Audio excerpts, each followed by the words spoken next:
Hi everyone. Welcome to the Welcome to the Future AI channel. I think this is a topic that a lot of us wonder how AI will enter the future rapidly grow. I'm super excited to be here today with these amazing panelists and get some expert predictions on how AI will develop this upcoming decade. Let me introduce myself and the panelists. So I'm Shyana, a fourth-year computer engineering student at Ryerson University. I was the director of natural language processing at Ryerson Artificial Intelligence during the 2019-2020 school year. I'm currently interning at Integrate AI as a platform engineer. Next, Yevgeniy leads the AI capabilities team at BMO, an enterprise-wide group that brings new capabilities to the company. He works both broadly across all business lines and goes deep into specific use cases when there isn't an ability to build these solutions with current technology and tech teams. He has built AI teams over the past 7 years and worked in venture capital, startups, and big tech. Next, Masha leads AI and ML and RVA at Hudson's Bay Company. Hudson's Bay owns Saks on Fifth and Hudson's Bay Canada. Retail is her career and her passion. She predicts a big turning point in AI is coming and is excited to play a huge role in driving that change. Finally, Samir leads tech strategy and architecture in the CTO office of Telus. He and his team are working towards architecting the tech of 5G, IoT, AI, and smart cities, creating solutions to fix problems and challenges that affect the customer. He has over 25 years of experience creating roadmaps and pilots the network capabilities. So to open this panel, I'll start off with my favorite question. What does it mean to build AI responsibly? Yevgeniy, why don't you go first? Absolutely. I think it's a great question to start with, and it's also an increasingly real question. And what I mean by that is, increasingly and year over year, we're seeing more and more actual AI use cases in production, making decisions about customers, decisions about strategies, purchasing decisions, optimizations. As these solutions get deployed and used and affect individual companies and then the economy overall, it's critical to know that the solution can be trusted. And trust in this case means many different things. So there's the dimension of bias, which I think everyone kind of thinks first when it comes to AI, right? Would the AI make biased decisions based on the data that it was trained on? And so you need to explicitly work to make sure that doesn't happen. There are explicit mitigation techniques you can apply that provably guarantee that the AI solutions are not biased, whether it's racial bias, gender bias, or other socioeconomic factors. Privacy is another component of the trustworthiness of AI. The amount of data that's consumed by AI solutions is large. And so it's easy to kind of keep adding more and more to improve the performance, to get better results. It's important to keep in mind that a lot of this data is either directly sensitive information about our customers, or it's a proxy to that information, right? So sometimes, the gender, for example, can be inferred from the name as well as from other data that exists that is not explicitly the gender. Similar for other sensitive attributes. And then maybe the last, but definitely not least aspect of it is the governance. So how do you make sure that across a large organization, across lines of business and different levels of experience with AI technologies, how do you make sure that the principles that the organization wants to follow around trustworthiness of AI are followed? And so within BMO, we have this Trustworthy AI Council, which sets the strategy for the company around that, and then monitors and ensures that any AI solution that goes into production meets the guidelines. Awesome. Thanks for that perspective. So Masha, what are your thoughts on the question? So thanks, Shyana, and hi, everybody. So happy to be here and happy to be on this panel with all these experts. So I would say another really important thing, especially for a retailer, is protecting the customer data. So of course, checking for biases is incredibly important into how you use the models, but also just knowing where your data is coming from and where your data is going is incredibly critical. So, the way we see it is that when customers shop with us, they're trusting us with their information. A lot of times they're giving us super personal information such as their credit card number, where they live, and so they're trusting that we're not, we're treating that carefully and in a very secure way. So that's incredibly critical. I would say another thing that maybe doesn't come to mind, of course, like PCI, PII data and treating that responsibly is a bit obvious to many, but one thing that in the ML space that is a little bit less obvious is knowing what your vendors are doing with the data. So many businesses work with a variety of different vendors that support them in running their business operations, and knowing what the vendors do with that data, even if it doesn't have PCI or any PII data, knowing like what models they're building, where those models are being stored, where those models are being reused, if at all, I think is incredibly important and something that we take very seriously. Because I think, many of us here at this conference know that a trained model is like a blueprint of customer behavior. So not only is it intellectual property of our business and being able to continue to drive our business, it's also a blueprint of how the customer acts, and we need to make sure that that vendor is not reusing that for any dishonest purposes. So protecting customer data is super critical to the retail industry, but particularly to Hudson's Bay. Awesome. Samir, what about you? So to complement what Sasha Yevgeniy basically said, we use AI internally also within how to improve our own operations of our network. So if you think of all the alarms and all the pieces of information we get from just network equipment, we're able actually to use this to predict.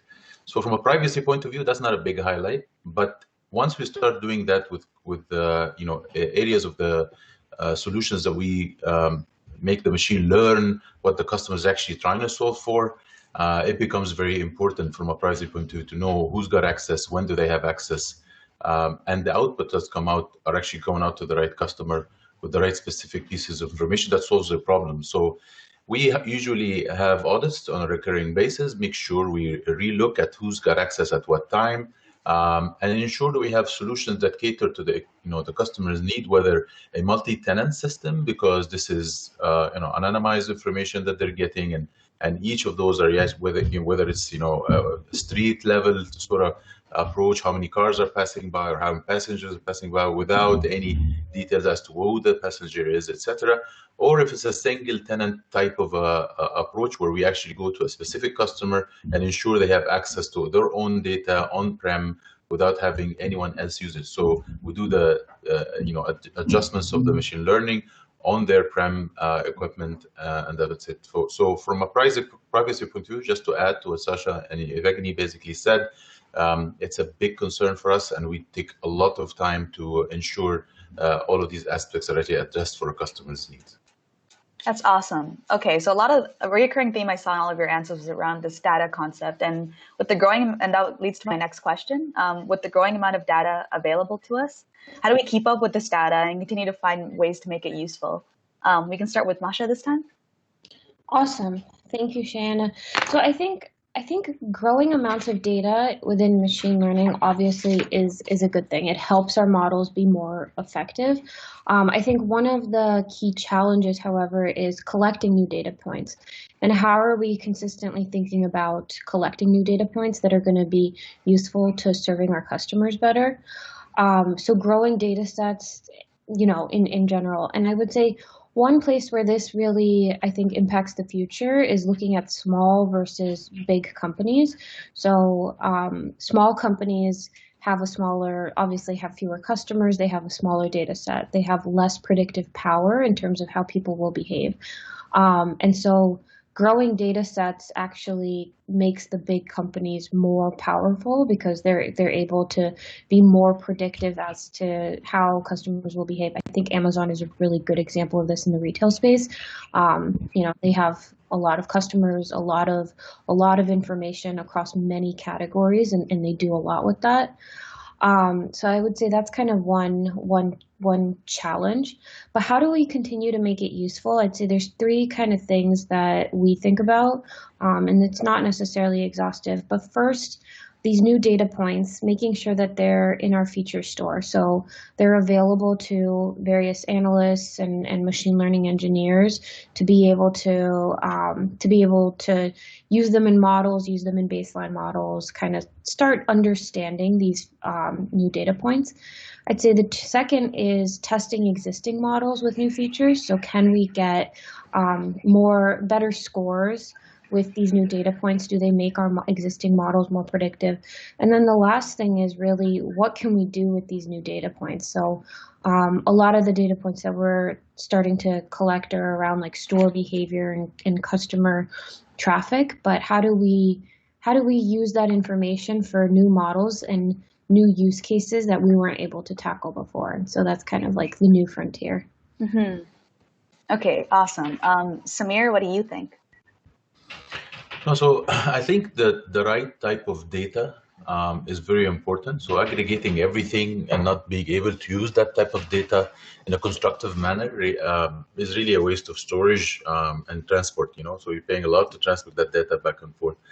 So just to give an example to make it more relevant, we, in one of our fleet management solutions, we found by collecting the amounts of salt being dispersed by snow plowing machines, in one of our companies that we've acquired recently, is able to actually give a lot of cost savings back once we taught the AI model to learn when is it being dispensed, at what time, what's the best way to do it so that you can save on the salt itself, and that returns back into relevant information that saves cost to the end user, in that case cities.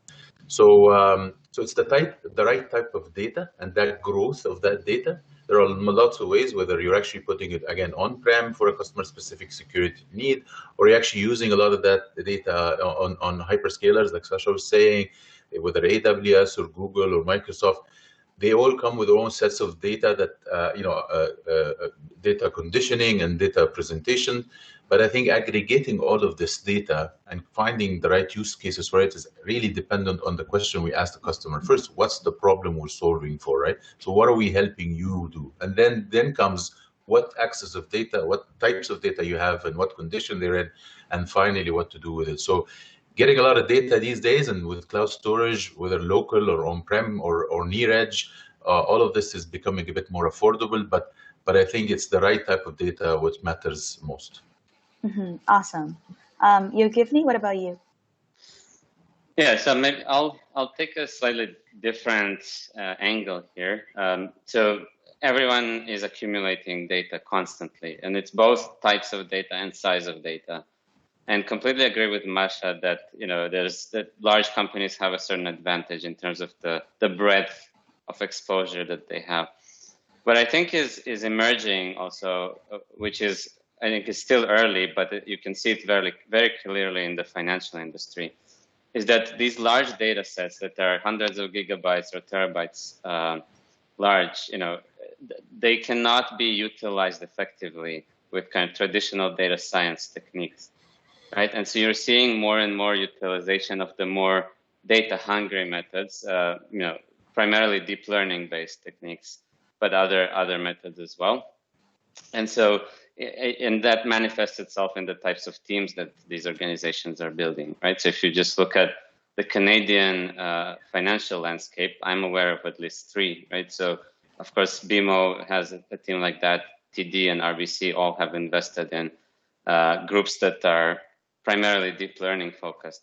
And so I expect that trend to continue with investment in the techniques that leverage large data sets and can generalize and extract patterns from hundreds of gigabytes or terabytes of data.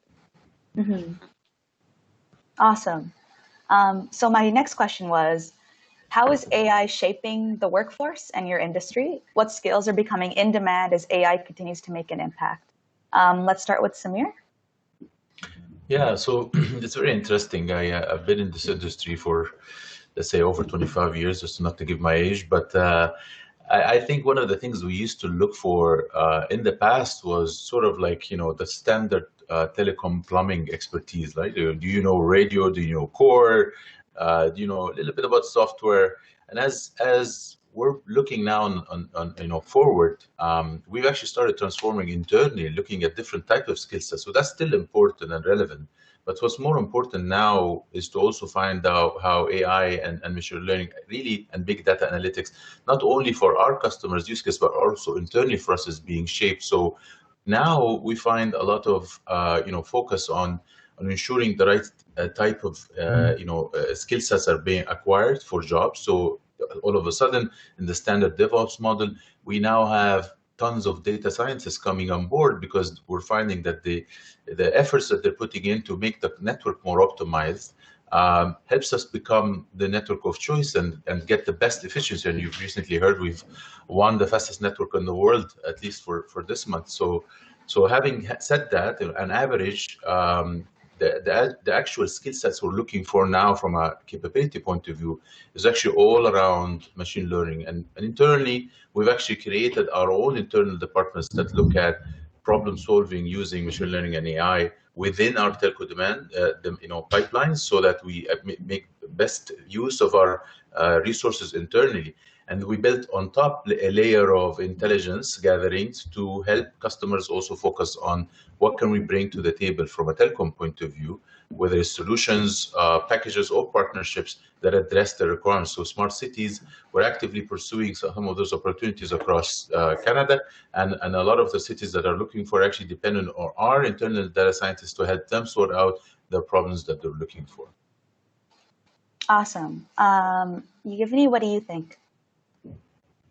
Yes, I think, definitely AI is shaping the talent landscape. We all know how competitive it is, especially in Toronto and Montreal, which are kind of AI hubs, worldwide AI hubs, I would say, but other major cities as well. What's interesting is that the talent pool, the earlier in the career they are, the more exposure they've had to AI across the kind of population. Right, and so I'm seeing people coming out of computer science and engineering degrees straight out of school, and they've all had some exposure to AI. They all know at least the basics of machine learning and data science.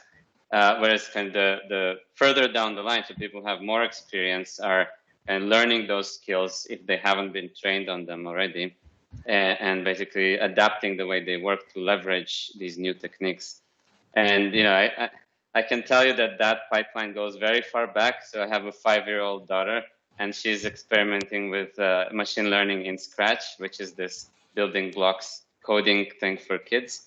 So that's really awesome to see. But it's, I think it's going the way that coding has gone, right? Where coding used to be something that only a certain profession, was involved in, software engineers. But now essentially everyone who touches technology has had some exposure to coding. And so AI is going in that direction as well. Awesome. Masha? Awesome. Yeah, I'm going to answer this question a little bit differently, thinking, outside of just like the technology team in the ML space, but also just retail in general, and more specifically corporate retail. And so one hypothesis or theory that I have as to where we're going to be headed in terms of a workforce is a little bit more divided than it is today in terms of technical, non-technical skill sets. So I think anyone who is making business decisions day to day will need to have some technical background. We need to understand how ML models work, how ML models train, how to manage inputs into ML models, how to manage triggers for ML models. So even someone who's in a business function that is not considered technical, I think in the future will be managing technical and not overseeing, but inputting into technical products. So I think that kind of world is going to change quite substantially. And then on the other side, I think this is going to open up the capability for us to have a lot more creative fields within retail. I'm already seeing a lot more niche vendors because vendors are able to appeal to much more smaller interest groups, and we're able to find those through more advanced advertising and marketing. So I think the creative space is actually going to blossom because of this, and it's going to be an enabler of that. So I think kind of my hypothesis is really two extremes: the folks managing the business side, managing kind of the decisions as to inventory management, logistics, all those kinds of things, finance, will be heavily need to understand at least how ML works. But then there will be this like blossoming creative field, and I think it's going to create the opportunity for people to really, be more passionate about what products they're putting into the world, rather than kind of, the grinding wheels of churning, producing product, allocating it, getting it to stores, so on and so forth. So I think it'll be a bright future for retail, but a very different one. That's awesome. Yeah, I find that all those answers really insightful, especially as a student who's entering the workforce with an interest in AI. So my next question is more of a fun question. What are the myths and exaggerations of AI? We can start with Yevgeniy. Yes, I mean, the most kind of obvious one, and the one that's most fun to think about, in my opinion, is the general artificial intelligence, right? It's this goal of building an AI that thinks and independently has ambitions, has creativity, and is intelligent in the way that we think of intelligence. And so there are multiple groups in the industry and in academia working towards that goal. I think how far along we are toward getting there is debatable. But I think my view is that we're still pretty far along, although we've had surprises over the past few years in terms of the speed in which progress is made. Right? So I'll give you a couple of examples. One was AlphaGo, which I think many have heard of. It's the Chinese chess, kind of the Go playing agent that's based on reinforcement learning that Google has developed. So prior to that, it was generally thought that Go is a game that requires creativity, and any AI solution that can compete against humans will exhibit some form of real intelligence. So there is an AI solution that can win and defeated the world champion, but I think it's also pretty clear that it's not exhibiting intelligence in the way that we've kind of thought it might. And then there's a few other examples. So natural language processing is an area that's emerging as a very powerful toolkit. And there are new models, new techniques emerging over the past few years that are orders of magnitude more powerful than anything that existed before. And so those techniques have very clear results that are immediately applicable in the industry as well as in research. These are large and complex neural networks. And so, whether there is intelligence there, I think most people would say, no, at this point, intelligence in the human sense of the word. But certainly, those NLP models are capable of imitating human interactions, or at least short interactions, pretty successfully in many different areas of conversation. And so that's, I think, a very promising direction where we start building agents that can converse very close to the way a human would converse within specific domains. And I can keep going on about that, but I think we're pretty far from Terminators taking over the world. So at least that's not something we need to worry about. Mm-hmm. Yeah, that's awesome. Masha, what do you think? So I'll take a bit more of a near-term perspective. My hypothesis is honestly, and this might sound flowery and soft, but I think it's going to make our lives a little bit easier. So I think, there's been a lot written about the different revolutions in technology, the manufacturing revolutions, like the impact that, dishwashers and washing machines had on people's lives and the ability for them to kind of focus less on household work and focus more on office work. So I think this is kind of the next wave of it. I think it's going to continue to make our lives easier. I think specifically thinking about retail, it's going to continue to drive down the cost of goods. And I think that will drive down the cost of living in general. So will people have to work less to make a living? I think so, and I hope so. That's my happy hypothesis.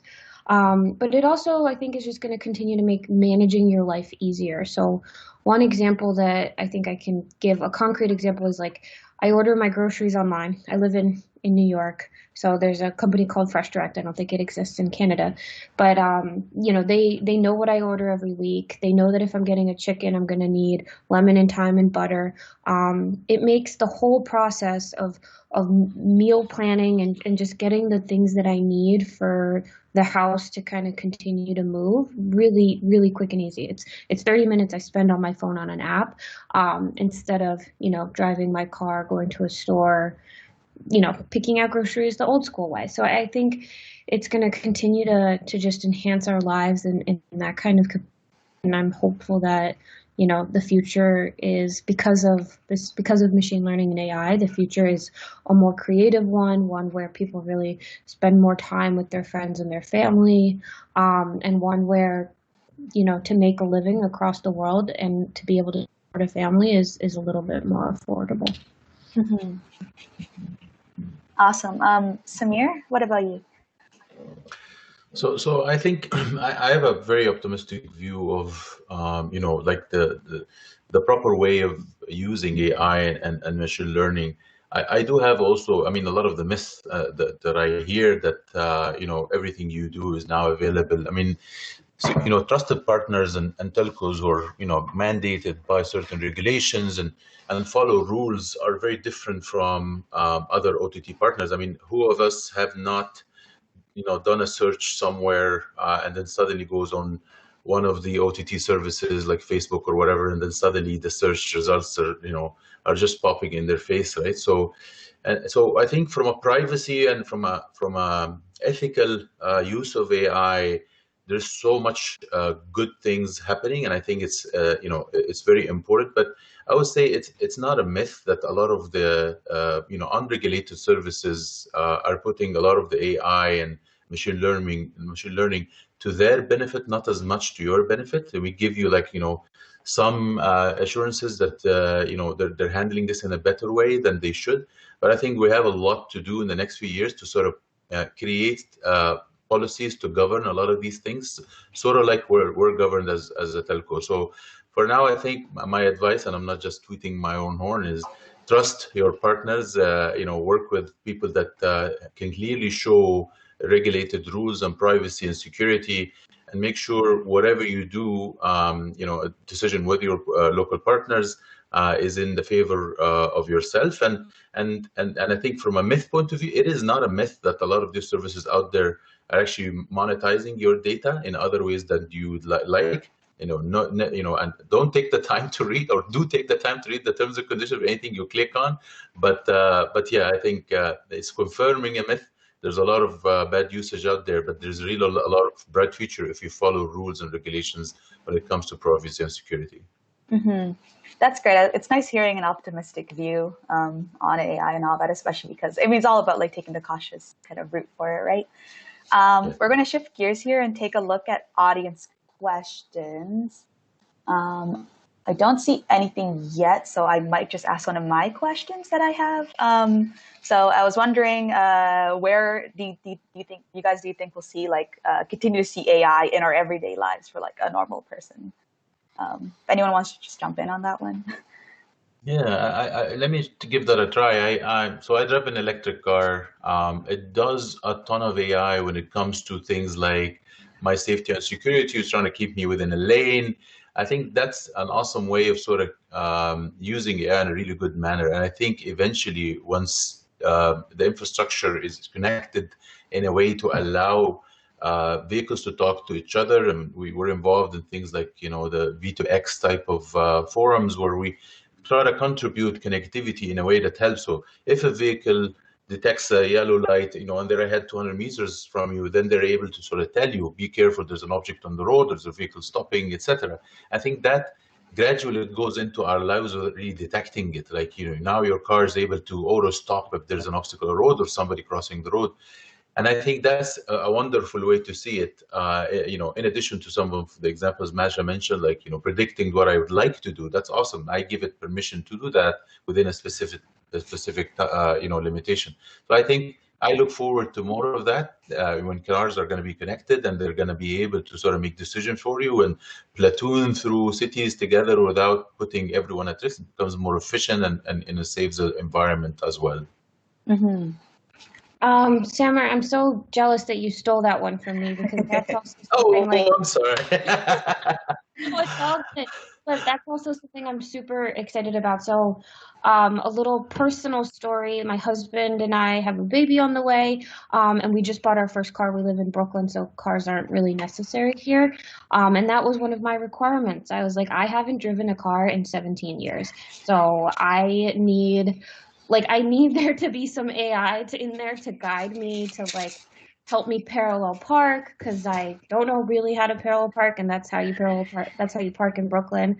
Also, we take a lot of long drives, and I don't feel comfortable with my level of driving experience. So yeah, I personally am starting to rely on this kind of technology from a personal perspective. But thinking even further ahead with autonomous vehicles, what I'm really curious about is just how it changes the transportation industry. So, today, living in New York, if you were to travel to Toronto, for example, typically you jump on a quick flight. But in the future, could you get in a car and go overnight? Could the car have beds in it? And you take off at midnight, you arrive in the morning, you're able to attend a conference in person, that kind of get back in the car and be able to, sleep overnight and be back in New York. So is it going to kind of change the way that transportation is having family in Chicago and New York going to be not as much of a hassle, because the cost of travel is going to come down between those two places, and you're going to kind of be able to leverage your night out? That's kind of one thing I'm really curious about. It's obviously not in my industry, but something as a consumer I'm excited to take part of. So I'll just add something, maybe a little bit less exciting than self-driving cars. And by the way, congrats on the baby, Masha. It's exciting stuff for you.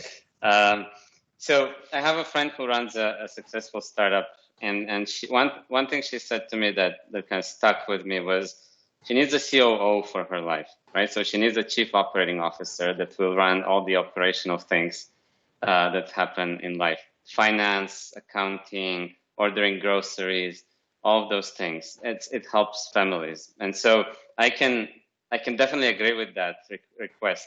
Having something that would manage the operational aspects of my life would be extremely helpful.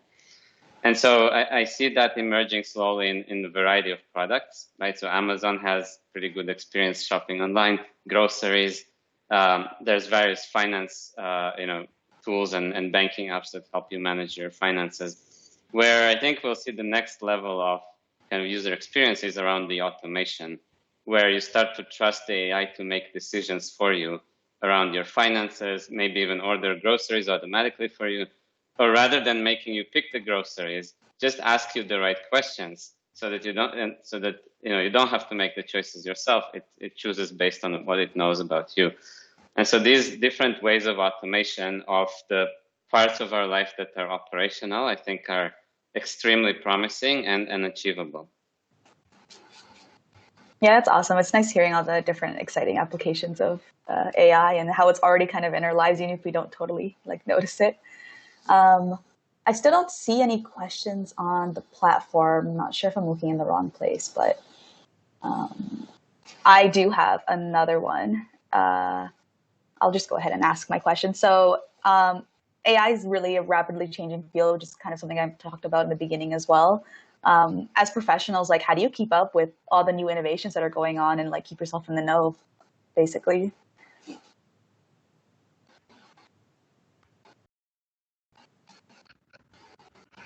I can kick it off. I think obviously reading a lot, talking to a lot of different people, working with people that share the same passion areas.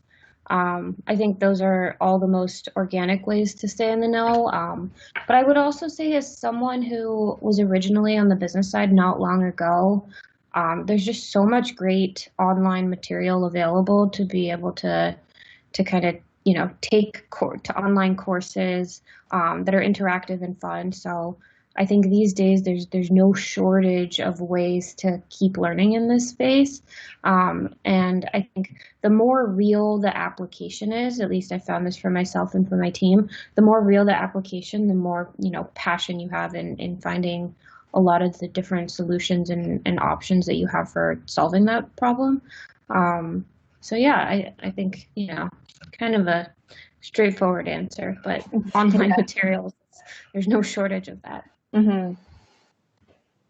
Yeah, I think I would do the same. I think, I mean, for us, let's say on the professional side, we regularly sort of upskill our capabilities, myself and my team across the company, sort of reassess where we need to be and where we should be going. And we've spent quite, the budget internally to look at some of those skill sets and take them really from the bottom line up, right? And I think personally, on the personal side, I mean, I started my career in development, software development. I haven't touched code in probably like 20 years, but it was really super cool when I saw my daughters using online tools to learn about machine learning and IBM Watson, courses for kids, and it just triggered my juices. And this was a while ago, and I started saying, what can I do with this? And I created my own chat app, and it reminds me of I have 5 kids, so it reminds me of all my kids' birthdays, so it's I was like, oh, whose birthday this month? And then somebody's birthday is happening this month, and I sort of keep a note of it. But I think there needs to be a mix between a systematic way to remain relevant in the technology age that we're in right now, by making sure yourself and your team members are actually updated, about just not knowing what it is, but actually trying projects out and coming up with ideation and starting your own pet projects. I think there needs to be a lot of balance and focus on that, but also for your own personal interests. And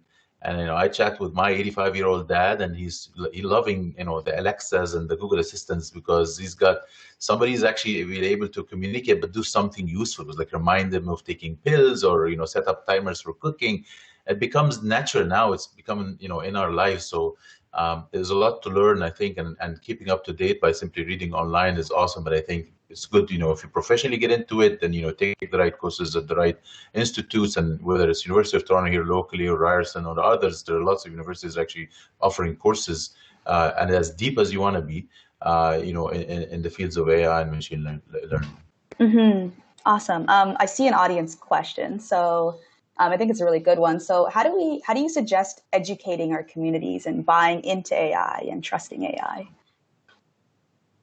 So I can start this one. I think there's some really good programs already underway, especially around Toronto, and I'm sure other cities have that as well.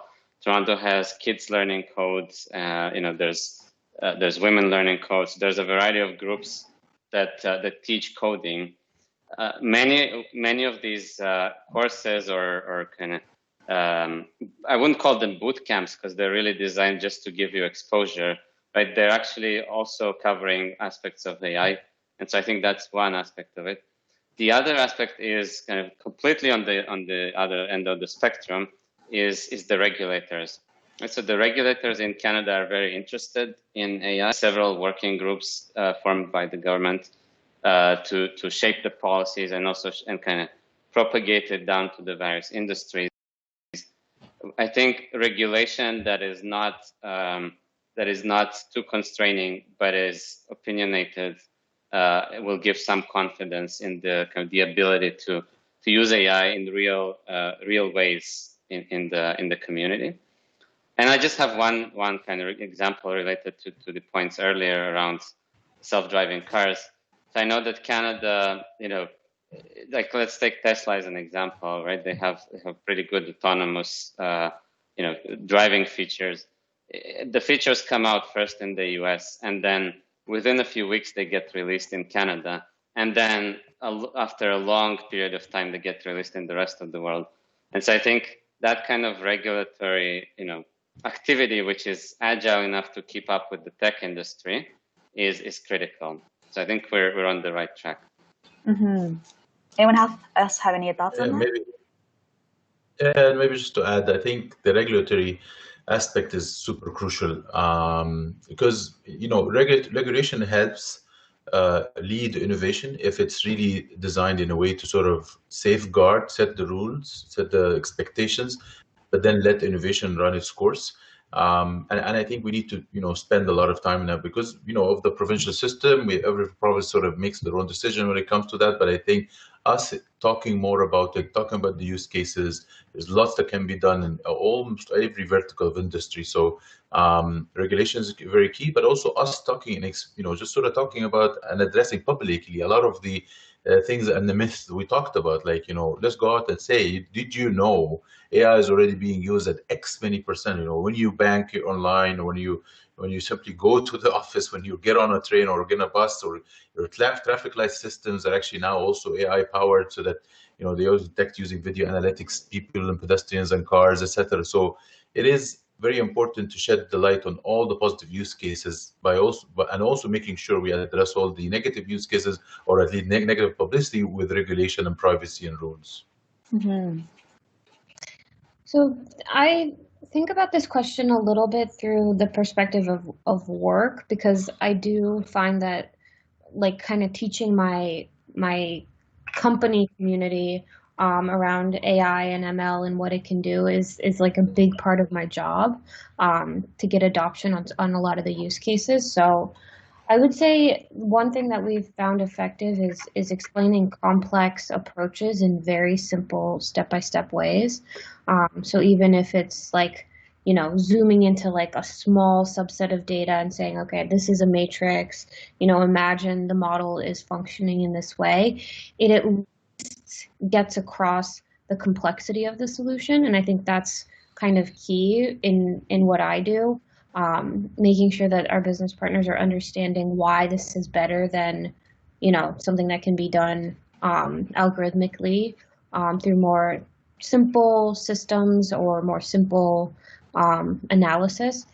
So that's kind of when I heard the question, the community of learning, I kind of think about it from a workplace perspective, because we do have a community and we need to make sure that they're learning along with us as well. Mm-hmm. That's awesome. I think we have like 1 more minute here, so I'll just ask a quick question. Maybe one of you can answer. So someone asked about since we need to make rapid development to keep up with like different advances in competing and whatnot. So is there anything else we can rely on aside from regulation? Is we have for regulation to catch up to the innovation we make? As a quick answer to that. Maybe I give it a try. I think working with a lot of the incubators and accelerators to really get, at least in Canada, a lot of Canadian IP out there, and we support a lot of those locally. So, for example, we work with an entity called ZU in Montreal, and they're an entertainment focus accelerator, and by giving them 5G infrastructure and a lot of AI, can run on top of 5G, and low latency expectations are high. We're actually helping the community to sort of prosper. So, and then of course that creates new products, and regulation goes and supports those products, because we want to get some of this Canadian IP out there in the world. So I think a lot of us need to commit to supporting the startup communities, because that really means we're creating a funnel of opportunities in Canadian IP that could really potentially get us even way ahead in the ecosystem. Mm-hmm. That's awesome. So thank you, everyone. Those are awesome answers. I feel like I've definitely learned a lot. We're just about at time. But yeah, no, thank you so much. Thank you. Thank you. Good job. Thank you. Yevgeniy and Samar.